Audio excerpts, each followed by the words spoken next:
My parents only paid for my sister's college. We graduated together, but when they heard my name announced on stage, their faces turned pale. Emily Dawson is my name.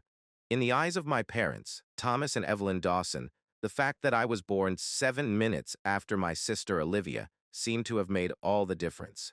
They believed there was only one legitimate daughter, even though Olivia and I are twins. Unfortunately, that wasn't me.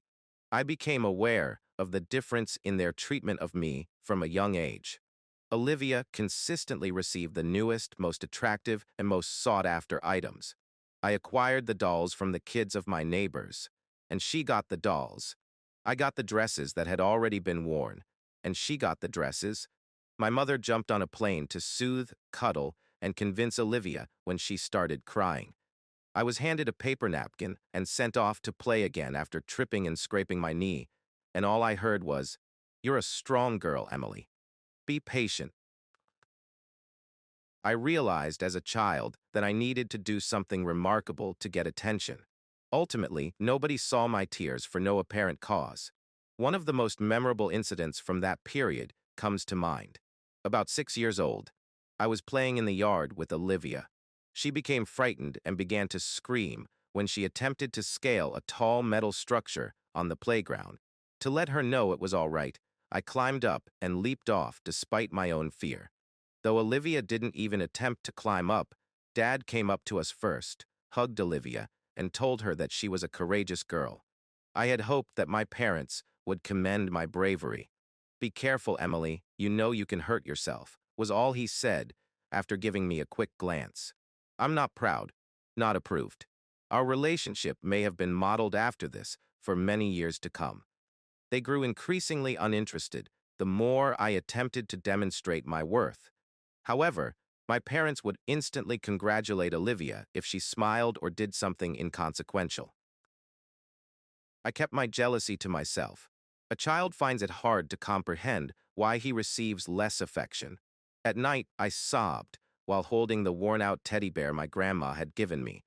The only person who ever gave me a warm glance was my grandmother. We hardly ever saw each other because she lived in a different city. However, each time she came to visit, I felt the warmth that, regrettably, my parents were unable to provide. Everything became considerably more apparent when we started school. Olivia's efforts were consistently commended. My mother exclaimed, "This is just a masterpiece, Olivia. How did you do it so beautifully?" "Oh, you're so clever," in reference to a somewhat unremarkable craft she had constructed out of cardboard and paper that had numerous defects. I experienced my first writing triumphs at the same period. I won prizes in drawing contests and was recognized by my teachers for my short writings. However, this just elicited a frigid response at home. The words, "Well, yes, well done, Emily, but watch out, don't get cocky," seemed tense to me, as though my mother didn't want to acknowledge that I could succeed without their help. Since I knew it was pointless, I put a lot of effort into my studies and avoided grumbling and complaining. Olivia and I brought in our report cards one day, when I was around 10 years old. She received a few solid scores between C's and B's, whereas I received straight A's. When my parents saw my A's, they simply nodded and said, "Well, you're a smart girl, it's clear." On Olivia's report card, they said, "Wow, 3 B's. Great, Olivia, we're proud of you." My heart sank as I recall. It appeared as though someone else had received the prize for my diligence. And this repeatedly took place. The void in our family became increasingly apparent as we grew older. Olivia, in my parents' opinion, needs their care.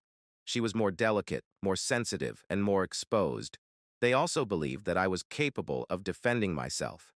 In the same vein, "You'll figure it out yourself. You'll find a way out yourself," and so forth. I eventually came to terms with the notion that my parents would not be providing me with much assistance. Resigning myself, however, does not imply surrender.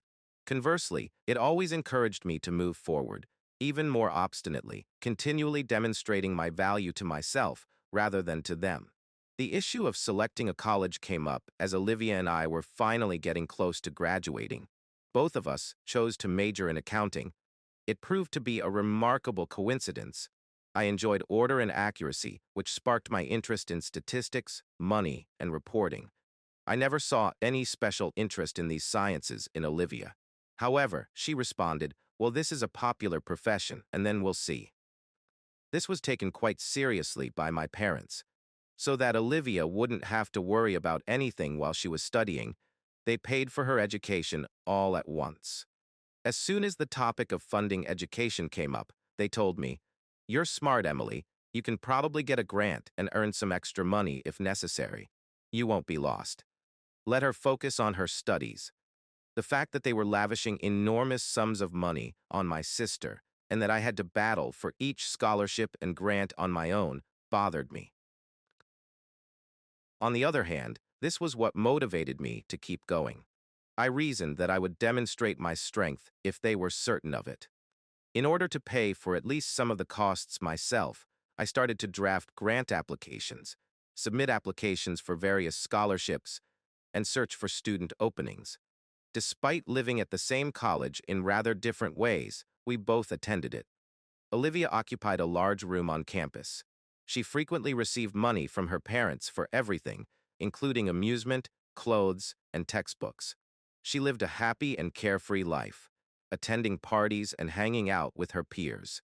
After securing a small room in a dorm, I worked part-time in the library during the evenings and occasionally as a cleaner.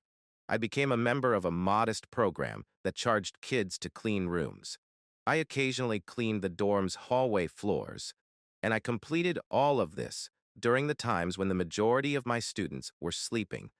And I read a ton of books on accounting, financial analysis, and taxes during the breaks I managed to get for myself. Despite my extreme exhaustion, I understood that this was the only way I could accomplish anything. No one is going to give me what I want, easily. It went unnoticed by my sister. You look tired, Emily. Maybe you should manage your time better instead of running around everywhere. She would say, with a hint of sympathy, when we crossed paths in the cafeteria or on the playground in front of the building. I would smile back, trying not to show any resentment or anger, because I understood. This was my decision. This is the route I took. Hang in there, Emily. You have everything ahead of you, would be the voice in your brain. A number of semesters went by. After settling down, I came to the realization that I needed to plan ahead for my career in addition to my primary academics. I therefore attended a number of internships. I acquired a job at a small auditing firm where I was officially on duty. I helped sort papers, copied documents, and brought coffee. I gained priceless experience of absorption in the actual world in exchange. They gradually started letting me handle little jobs that called for specific abilities. I gladly accepted everything. Since such interns are typically recruited from more prestigious universities, many of our college's students not only didn't try to find employment there, but just assumed it was impossible. But I asked for a chance by knocking on doors. I was also fortunate. I found out about the chance to prepare quickly and take some of the CPA examinations early toward the end of my first summer of college. I came to the realization that I could pass some of the tests before I graduated if I worked like a horse.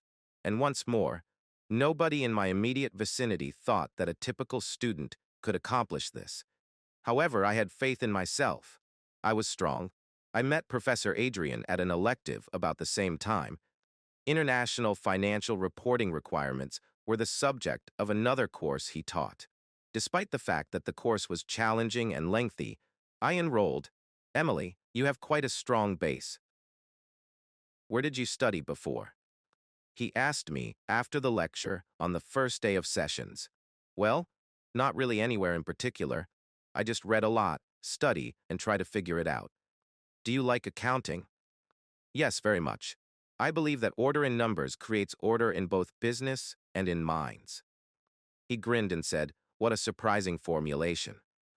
I'm looking for an assistant who could help me prepare materials and sometimes check students' work. If you're interested, let me know. Naturally, I'm intrigued. I'll be overjoyed. I returned to my room, ecstatic at this new chance, and joyfully called my mother. My mother said, well, that's good, Emily. I was still hoping that some compliments might cut through their often icy approbation. However, Olivia informed me that a lot of high society individuals will be present at the party she was invited to at a professor's country home. She is hence proud of herself. You're both doing well. I let out a deep sigh. The scenario was as follows. My sister was attending a party, and I was working as an assistant to an accounting professor. Nonetheless, for Mom and Dad, it was equally successful. Maybe this is how things will always be for them. I was waiting for the library to close one evening when I got an email.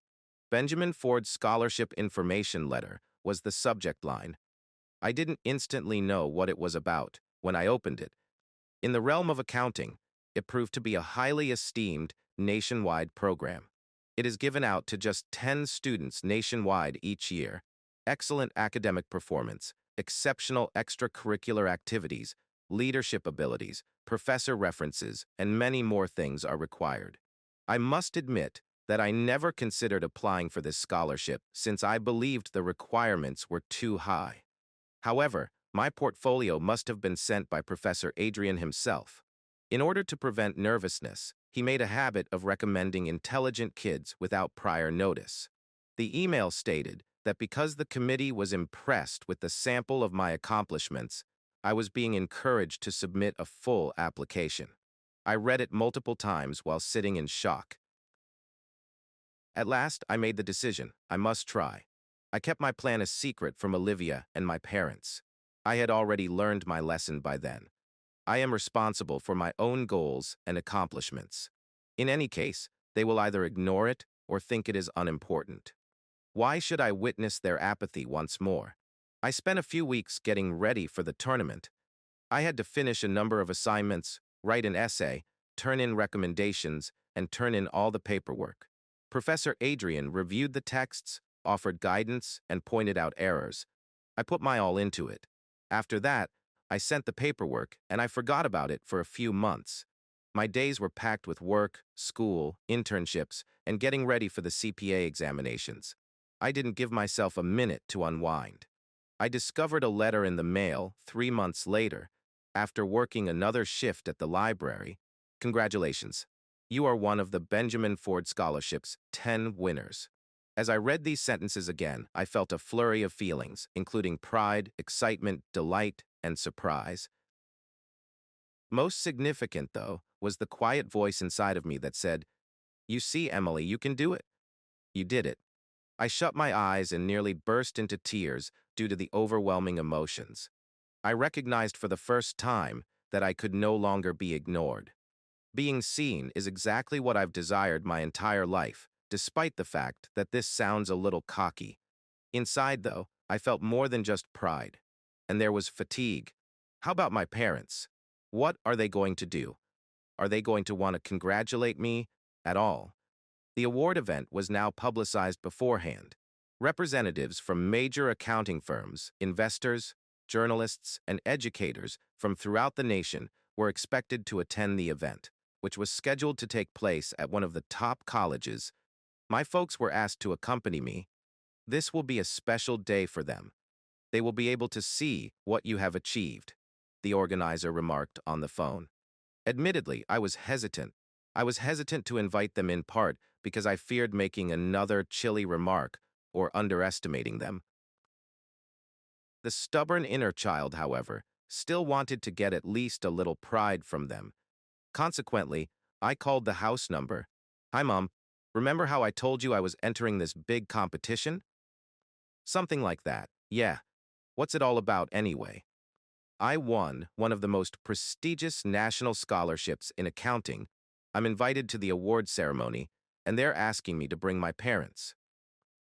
Really? Mom called out to Dad, and I heard her voice rise. "Thomas, come here.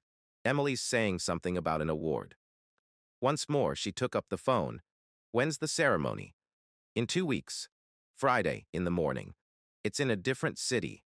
But I'll check with you to see what's most convenient for you. They want to see you there." "Okay, we'll try to make it." Mom's tone suggested that she wasn't sure if it was worth the time. I felt empty as I hung up. I said okay to myself. Even if they come, Let them see it with their own eyes. Maybe then something will change. But my naive optimism had vanished. By now, I had hardened even more. The awards ceremony day finally arrived. I got to the university early and changed into my sole, somewhat formal outfit, which was a modest black dress with a classic cut and understated embellishments. The other laureates, the men, were rushing about. All of us felt a little uneasy.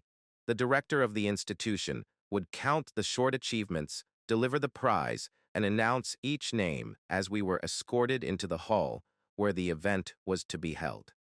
Each of us found a spot in the front rows. As the auditorium grew crowded with people, I saw Olivia seated behind her parents. My sister had a stylish handbag on her lap and was dressed in expensive clothing. Mom and Dad were somewhat perplexed, as though they were unsure of their own purpose in such a hallway. To avoid becoming sidetracked, I made an effort to avoid looking them in the eyes. I was prepared for life's most significant event. The ceremony finally started. One laureate after another was announced by the host. They heard vivid biographies. One person developed a tool to optimize tax accounting, and another made a name for himself with international student projects. I tried not to become too excited and gave everyone a round of applause. It was then my time. The rector rose and said, "The next student, ladies and gentlemen, is an example of resilience, discipline, and independence. Without financial support from her family, she went from being a cleaner and a librarian to being one of the best in her class. Her teachers call her a person of iron will and determination. Meet Emily Dawson." I heard a number of individuals stand up as the audience erupted in applause. I felt a surge of heat travel through my body as I got up from my chair. I turned to face the audience as I was making my way to the platform and noticed my parents' faces. I didn't notice the typical pride in Mom's eyes, and she was seated with a chilly face. Dad appeared taken aback, as though he hadn't anticipated such a serious situation. Olivia gave me a confused glance that seemed to be tinged with jealousy. Then I realized that as if for the first time, they were actually seeing me. I took the stage. The rector gave me an award, shook my hand, and gave me a quick congrats. After we snapped a picture, I went back to my seat among the raucous celebration. After all those years of being disregarded, I felt as though fate had finally paid me back. In addition to Professor Adrian, numerous academics and representatives from big businesses came up to me after the event. They gave me business cards, congratulated me, and inquired about my interest in an internship with their organizations. I grinned and silently exulted. Here it is, the fruit of labor. You have shown that family is not always the one who helps. Sometimes family is yourself. Don't forget that. Now, all doors are open for you, the rector said in a whisper in my ear as he approached me. I gave a nod. Then I saw Olivia and my dad approaching me. I sighed when I saw them and braced myself for yet another chilly exchange. "Emily," Mom tried to grin. "Congratulations. You're great, I guess. But why didn't you tell me it was that serious?" "Have you ever listened?" was my straightforward response. I believed my remarks contained more fatigue and relief from years of expectation than violence. Dad began to say something, and Mom scowled. "We always believed that you were capable of so many things, but we didn't know that you needed help. We thought you could handle it yourself." "You never asked if I needed help," I replied. "It suited you to think that Emily can do anything. But sometimes I wanted someone to support me too." "Well," Mom said, staring at Olivia with confusion. She looked from me to my parents while standing quietly. Olivia then attempted to interrupt. "Listen, Emily, I didn't know you were applying for this scholarship. I thought your college was paid for too." "Really?" I asked, meeting her gaze. "Have you ever wondered how I pay for my studies and rent? Has it ever occurred to you that you and I live different lives?" Olivia gestured helplessly. "I guess I was too busy with my own life." "Exactly, and you were all fine with it. However, I don't want to sort things out now. I don't need your approval anymore." I faced away from them. The main character, generally breaks down in tears during such scenes in books. However, I felt more at ease than ever. I was experiencing a lot of emotions, but they had nothing to do with my family. They were about me. I realized all of a sudden that this was the time I should cease attempting to win their love. I stopped clinging to this boyhood fantasy. They'll realize how talented I am one day. The recipients were honored with a brief reception at the institution that evening. Teachers, students, investors, and a few parents attended. Mine remained as well. It was only at the refreshment table that I happened to run into them. Miss Moore, we'd like to discuss a possible job offer. We're impressed with your accomplishments and references. Can you come to our table? Said one of the prospective employers, who was a representative of a major auditing firm. At the other end of the room, I could see my family.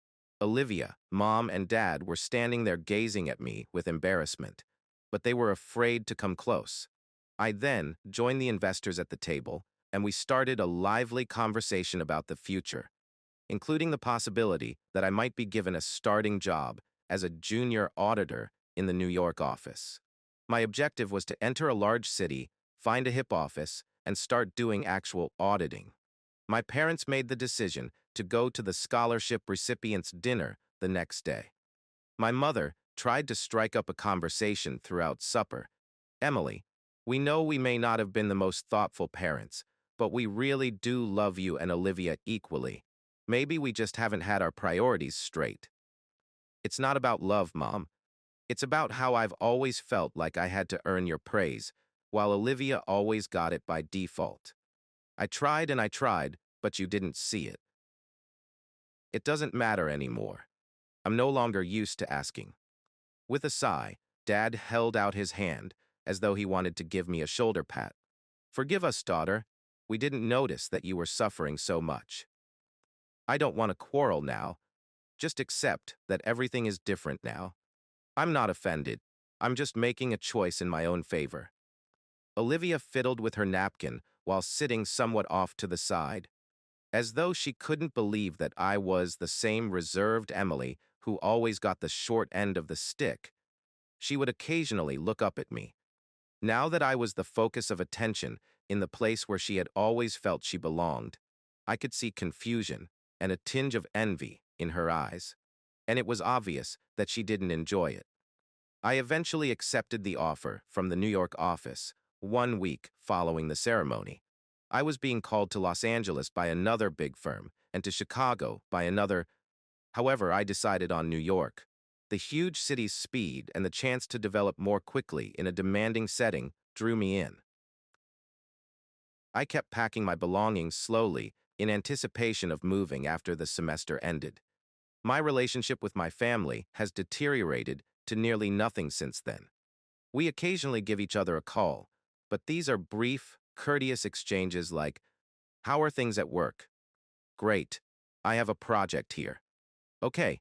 Well, we are happy." That's it. To be honest, I no longer felt the need to prove anything to my parents, despite their attempts to communicate.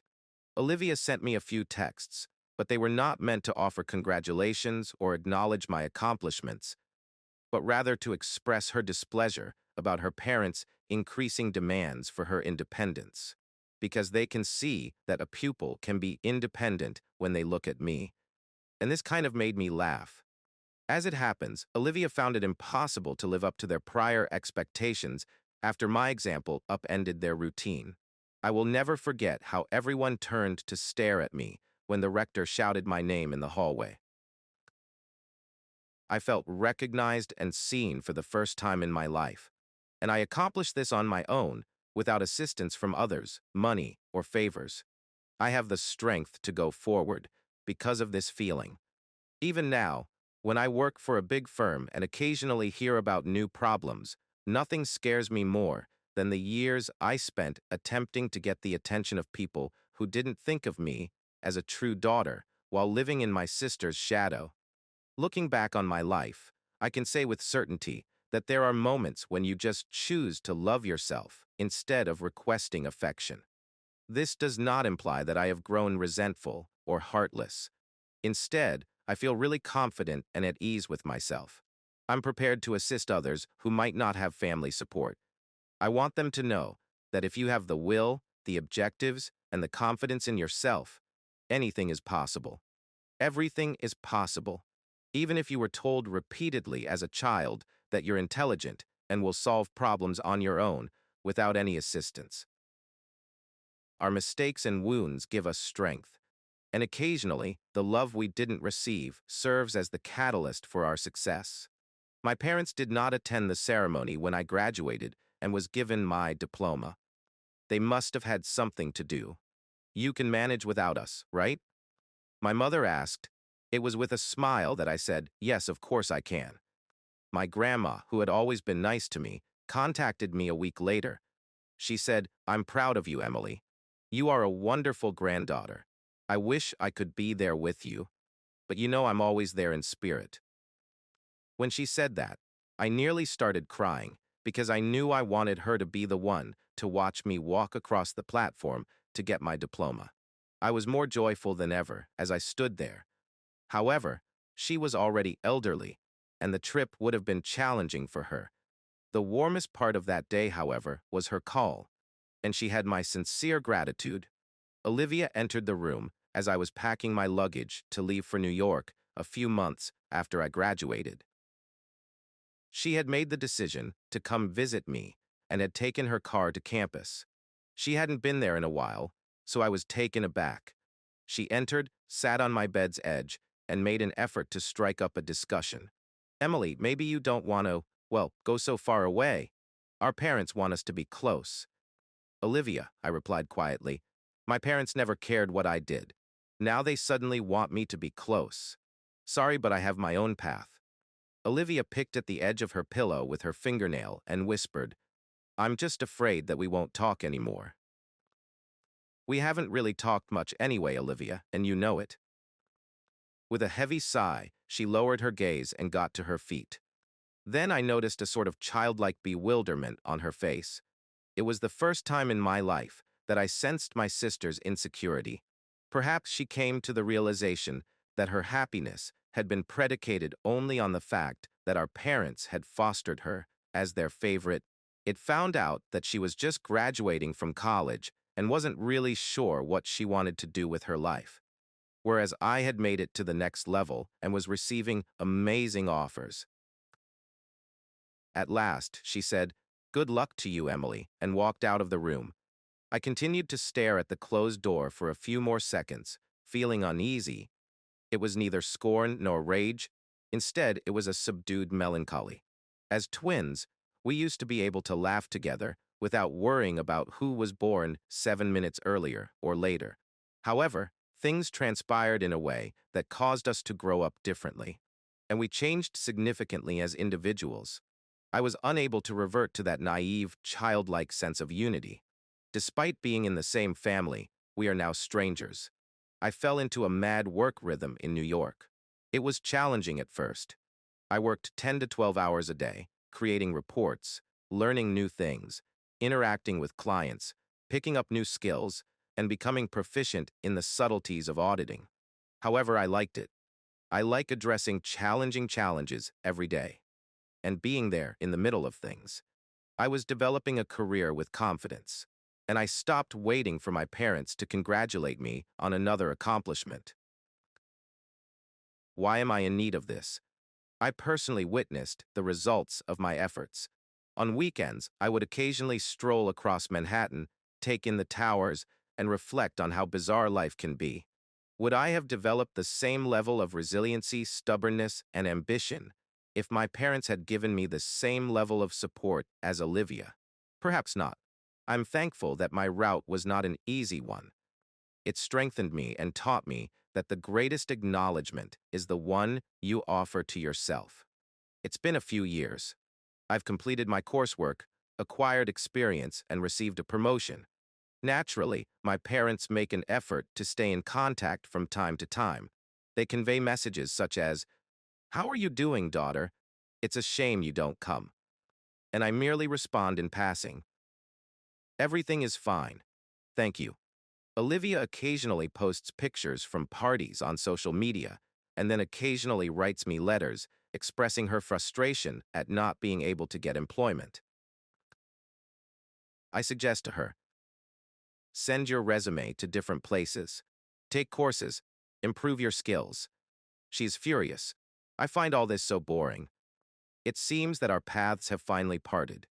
I don't mind, though, that we don't talk much. It doesn't imply that I loathe or hate them. You just stop pleading for love and begin to choose yourself one day. I eventually came to the realization that I should live for myself, not for the approval of others. Indeed, blood links constitute family. However, when these connections were depreciating and stifling me, and that was Emily's story, a quiet triumph born from pain, perseverance, and self-discovery. Sometimes the best revenge isn't loud or dramatic. It's choosing peace, growing stronger, and living a life you're proud of. If you're carrying anger or betrayal, remember, healing is a journey. Set boundaries, invest in yourself, and when you're ready, let go with dignity. You deserve that freedom. Have you ever faced a betrayal that changed you? Drop your story in the comments. Let's hold space for each other, learn, and grow. What did rising above look like for you?